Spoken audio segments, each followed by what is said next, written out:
5-ാം നൂറ്റാണ്ടിൽ മഹാത്മബുദ്ധൻ്റെ കാലത്താണ് ഈ സംഭവം നടക്കുന്നത്. കുഷിനര എന്ന സ്ഥലത്ത് അനിരുദ്ധൻ എന്ന പേരുള്ള ഒരു ധനികൻ ജീവിച്ചിരുന്നു. ചെമ്പ് പാത്രങ്ങളുടെ വ്യാപാരമായിരുന്നു അനിരുദ്ധന്. എന്നാൽ അത് വളരെ മോശം അവസ്ഥയിലാണ് പോയിക്കൊണ്ടിരുന്നത്. ഏതാനും ദിവസങ്ങൾക്കുള്ളിൽ തൻ്റെ കച്ചവടമെല്ലാം നഷ്ടപ്പെട്ട് അവൻ വലിയൊരു കടക്കാരനായി മാറി. ഒരുപാട് ദുഃഖത്തിലായ അനിരുദ്ധൻ ഓരോ ദിവസങ്ങളും കഴിച്ചുകൂട്ടിയത് വളരെയധികം പ്രയാസപ്പെട്ടായിരുന്നു. തൻ്റെ ഈ പ്രയാസകരമായ സമയത്ത് അവൻ അമിതമായി മദ്യപിക്കാനും ചീത്ത കൂട്ടുകെട്ടുമായി സഹവസിക്കാനും തുടങ്ങി. ഇതൊന്നും സഹിക്കാൻ വയ്യാതെ അനിരുദ്ധൻ്റെ ഭാര്യ ഏക മകനെയും എടുത്തുകൊണ്ട് വീട് വിട്ടുപോയി. അനിരുദ്ധൻ്റെ ജീവിതം ഇരുട്ടിൽ മുങ്ങിത്തുടങ്ങി. മാനസിക വിഷമം താങ്ങാനാവാതെ അവൻ ആത്മഹത്യ ചെയ്യാൻ തീരുമാനിച്ചു. ഒരു സായാഹ്നത്തിൽ അവൻ വീട് വിട്ട് അടുത്തുള്ളൊരു മലമുകളിൽ കയറി. അവിടെ ഒരു നദി ഒഴുകുന്നുണ്ടായിരുന്നു. മലമുകളിൽ നിന്ന് നദിയിലേക്ക് ചാടി ജീവിതം അവസാനിപ്പിക്കാനാണ് അവൻ ഉദ്ദേശിച്ചത്. പഴയ ഓർമ്മകളെ ഓർത്ത് കരഞ്ഞുകൊണ്ട് അവൻ പതുക്കെ മലയുടെ അരികിലേക്ക് നടന്നു. ആ സമയത്ത് മഹാത്മബുദ്ധൻ ഗ്രാമത്തിൽ നിന്ന് ആശ്രമത്തിലേക്ക് മടങ്ങുകയായിരുന്നു. ആ മലമുകളിലെ വനപാതയിലൂടെ നിരവധി ശിഷ്യർ അദ്ദേഹത്തോടൊപ്പം ഉണ്ടായിരുന്നു. ആരോ കരയുന്ന ശബ്ദം കേട്ടപ്പോൾ അദ്ദേഹം ഒന്ന് നിന്നു.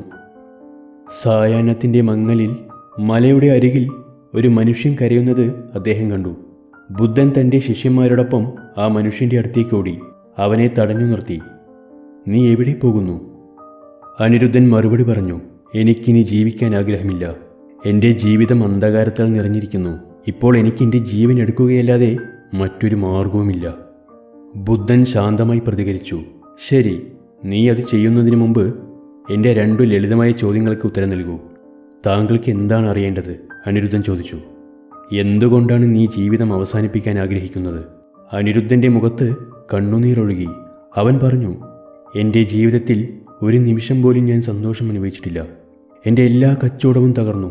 ഇപ്പോൾ ഞാൻ വലിയ കടബാധിതരാണ്. എൻ്റെ ഭാര്യയും മകനും എന്നെ ഉപേക്ഷിച്ചു. എൻ്റെ ജീവിതം ഇരുട്ടിൽ മുങ്ങിയിരിക്കുന്നു. ഈ ദുരിതം ഇനിയും സഹിക്കാൻ ഞാൻ ആഗ്രഹിക്കുന്നില്ല." ശ്രീബുദ്ധൻ ഒരിക്കൽ കൂടി ചോദിച്ചു, "ശരി, ഇപ്പോൾ നിന്റെ ജീവിതത്തിൽ ദുഃഖവും ഇരുട്ടുമുണ്ട്. എന്നാൽ എപ്പോഴെങ്കിലും നിന്റെ ജീവിതത്തിൽ സന്തോഷവും സമാധാനവും വെളിച്ചവും അനുഭവപ്പെട്ടിട്ടുണ്ടോ?" "സത്യസന്ധമായി പറഞ്ഞാൽ എനിക്ക് വലിയ സമ്പത്തുണ്ടായിരുന്നു. അതിനാൽ ഞാൻ സന്തോഷവാനായിരുന്നു. എനിക്കരികിൽ എൻ്റെ കുടുംബവും സുഹൃത്തുക്കളും ഉണ്ടായിരുന്നു. ഒരു രാജാവിനെ പോലെയാണ് അന്ന് എനിക്ക് തോന്നിയത്. എനിക്കിഷ്ടമുള്ള കാര്യങ്ങളിൽ ഞാൻ മുഴുകുമായിരുന്നു." ബുദ്ധൻ പ്രതികരിച്ചു, "ഓ സുഹൃത്തേ, ജീവിതത്തിലെ സന്തോഷത്തിൻ്റെ യഥാർത്ഥ അനുഭൂതി നീ മനസ്സിലാക്കിയിട്ടില്ല.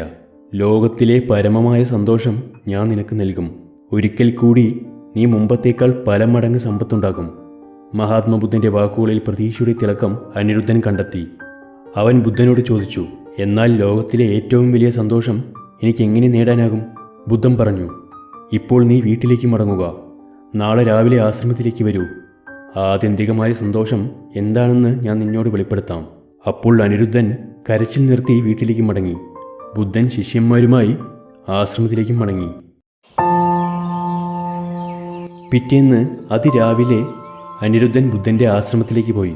ഒരു വലിയ മരത്തിൻ്റെ ചുവട്ടിൽ ബുദ്ധൻ ഇരിക്കുന്നത് കണ്ടു. മുന്നിൽ 4 ശിഷ്യന്മാരുണ്ടായിരുന്നു. നടുവിലെ ഇരിപ്പിടം കാലിയായിരുന്നു.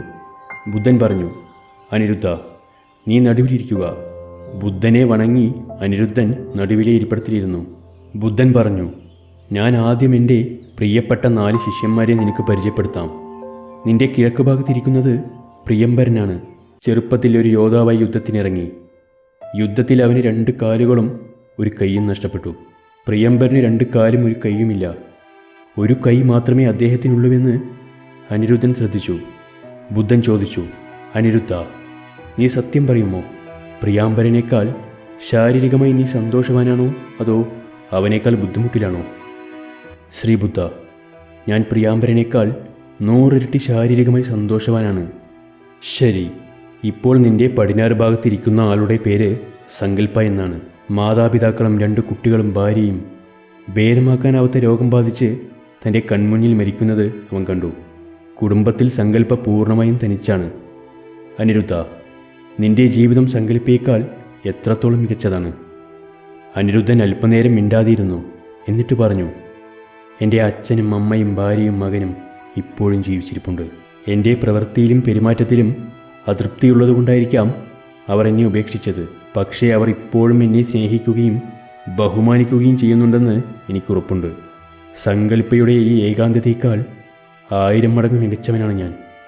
ബുദ്ധൻ മൃദുവായി പുഞ്ചിരിച്ചുകൊണ്ട് പറഞ്ഞു, ഇപ്പോൾ നിന്റെ വടക്കിരിക്കുന്നത് ഉജ്ജനനാണ്.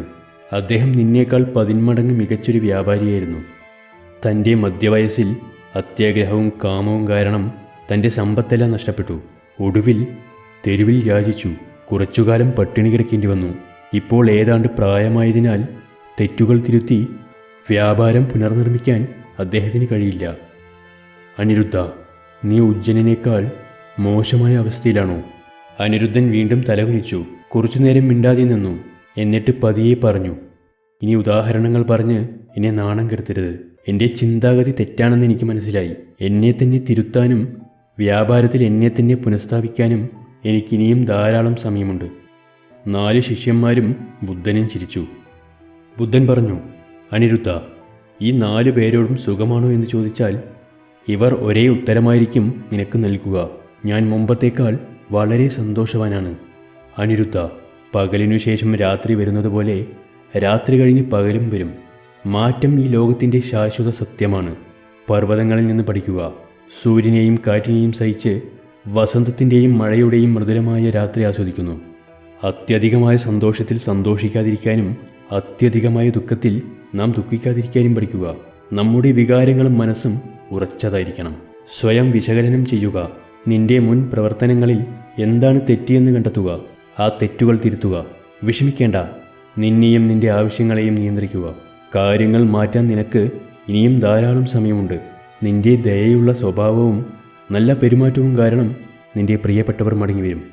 വാസ്തവത്തിൽ നമുക്ക് യഥാർത്ഥത്തിൽ എന്താണ് വേണ്ടതെന്ന് നമുക്ക് തന്നെ അറിയില്ല. ഈ ജീവിതത്തിലെ നമ്മുടെ യഥാർത്ഥ ആവശ്യങ്ങളുമായി നമ്മൾ പലപ്പോഴും നമ്മുടെ ഭാവനാശക്തിയെ ആശയക്കുഴപ്പത്തിലാക്കുന്നു. നമ്മുടെ ആഗ്രഹങ്ങൾ പൂർത്തീകരിക്കപ്പെടാതെ കിടക്കുമ്പോൾ രാവും പകലും നമുക്ക് സങ്കടവും വിഷമവും തോന്നുന്നു. നമ്മൾ അഭിമുഖീകരിക്കുന്ന മറ്റൊരു സങ്കീർണമായ പ്രശ്നം നമ്മളെ മറ്റുള്ളവരുമായി താരതമ്യം ചെയ്യുക എന്നതാണ്. ആർക്കെങ്കിലും 2 നില വീടുണ്ടെങ്കിൽ ഞാൻ എന്തിന് 1 നില കൊണ്ട് തൃപ്തിപ്പെടണം? ഒരാൾക്ക് 1,00,000 രൂപ വരുമാനമുണ്ടെങ്കിൽ ഞാൻ എന്തിന് 50,000 കൊണ്ട് തൃപ്തിപ്പെടണം? നമ്മളെ മറ്റുള്ളവരുമായി നിരന്തരം താരതമ്യം ചെയ്യുന്നതിലൂടെ നാം നമ്മുടെ മനസ്സിൽ സങ്കീർണമായ ചിന്തകൾ സൃഷ്ടിക്കുകയും മിഥ്യാധാരണകൾക്ക് പിന്നാലെ ഓടുകയും ചെയ്യുന്നു. ഈ കാര്യങ്ങൾ നേടിയെടുക്കുന്നത് നമ്മെ സന്തോഷിപ്പിക്കുമെന്ന് നിങ്ങൾ വിശ്വസിക്കുന്നു. എന്നാൽ നാം അവ നേടിയാലും പുതിയ താരതമ്യങ്ങൾ ഉണ്ടാകുന്നു. ഓട്ടം വീണ്ടും ആരംഭിക്കുന്നു. മുഴുവൻ ജീവിതവും അവസാനിപ്പിച്ചതിന് ശേഷം സമയം അതിക്രമിച്ചുകൊണ്ടിരിക്കുകയാണെന്ന് മനസ്സിലാക്കുകയും ചെയ്യുന്നു. അതേസമയം യഥാർത്ഥ സന്തോഷം കാണപ്പെടാതെ തുടരുന്നു. അതിനാൽ മറ്റുള്ളവരുമായി സ്വയം താരതമ്യം ചെയ്യരുത്. നിങ്ങൾക്ക് താരതമ്യം ചെയ്യേണ്ടതുണ്ടെങ്കിൽ സമാനമായ വെല്ലുവിളികൾ നേരിടുന്നവരുമായി താരതമ്യം ചെയ്യുക. ഇതുവഴി നിങ്ങളുടെ പ്രശ്നം തൽക്ഷണം പരിഹരിക്കാൻ കഴിയും. സന്തോഷം നമുക്ക് പുറത്തോ ഉള്ളിലോ അല്ല, അത് നമ്മുടെ ചിന്തകളിലൂടെ നാം സൃഷ്ടിക്കുന്ന ഒന്നാണ്. നിങ്ങൾ അനുഭവിക്കുന്ന സന്തോഷത്തിൻ്റെ തോത് നിങ്ങളുടെ ചിന്തയുടെ കൃത്യതയെ ആശ്രയിച്ചിരിക്കുന്നു. നോക്കൂ, ചിലർക്ക് മരങ്ങളുടെ ചുവട്ടിൽ രാത്രിയിൽ സമാധാനമായി ഉറങ്ങാൻ കഴിയും. മറ്റുള്ളവർക്ക് കൊട്ടാരത്തിലെ സ്വർണ്ണമെത്തിയിലിരുന്നാലും സന്തോഷം കണ്ടെത്താനാവില്ല. അതിനാൽ നിങ്ങൾക്ക് സന്തോഷം നൽകുന്നത് എന്താണെന്ന് തീരുമാനിക്കേണ്ടത് നിങ്ങൾ തന്നെയാണ്. നിങ്ങൾ ശാശ്വതമായ സന്തോഷം തേടുകയാണെങ്കിൽ നിങ്ങളുടെ ജീവിതത്തെ ആഗ്രഹങ്ങളിൽ നിന്ന് മോചിപ്പിക്കുക. അറ്റാച്ച്മെൻറ്റിൽ നിന്ന് സ്വയം മോചിതനാകുക. വലിയൊരു മാറ്റം കാണപ്പെടുന്നതായി നിങ്ങൾക്ക് തോന്നും. ജീവിതത്തിൻ്റെ സത്യമന്വേഷിക്കുക. നിങ്ങൾ എന്നേക്കും സന്തോഷവാനായിരിക്കും. അനിരുദ്ധൻ മഹാത്മാ ഗൗതം ബുദ്ധൻ്റെ കാൽക്കൽ വീണു. ജീവിതത്തിൻ്റെ രുചി ആദ്യമായി അനുഭവിച്ചു. അവൻ പറഞ്ഞു, ഗുരുദേവ, അങ്ങ് എൻ്റെ കണ്ണു തുറന്നു. പണം, കുടുംബം, ആഗ്രഹങ്ങൾ, ലൈംഗികത എന്നിവയെ അർത്ഥമാക്കുന്നത് സന്തോഷത്തെ മാത്രമാണ് എന്നാണ് ഇതുവരെ ഞാൻ മനസ്സിലാക്കിയിരുന്നത്. ഞാൻ അന്ധനായിരുന്നു. യഥാർത്ഥ സന്തോഷം എന്താണെന്ന് എനിക്ക് മനസ്സിലായില്ല. ജീവിതത്തിൻ്റെ ഉദ്ദേശം എന്താണ്? ഇന്ന് താങ്കൾ അതെനിക്ക് എളുപ്പത്തിൽ വിശദീകരിച്ചു. ഗുരുദേവ, എന്നെ അങ്ങയുടെ ശിഷ്യനാക്കിയാലും ഇന്നു മുതൽ ഞാനൊരു പുതിയ ജീവിതം കെട്ടിപ്പടുക്കും. ഒരു പുതിയ ജീവിതം നയിക്കും. എന്നേക്കും സന്തോഷവാനായിരിക്കും.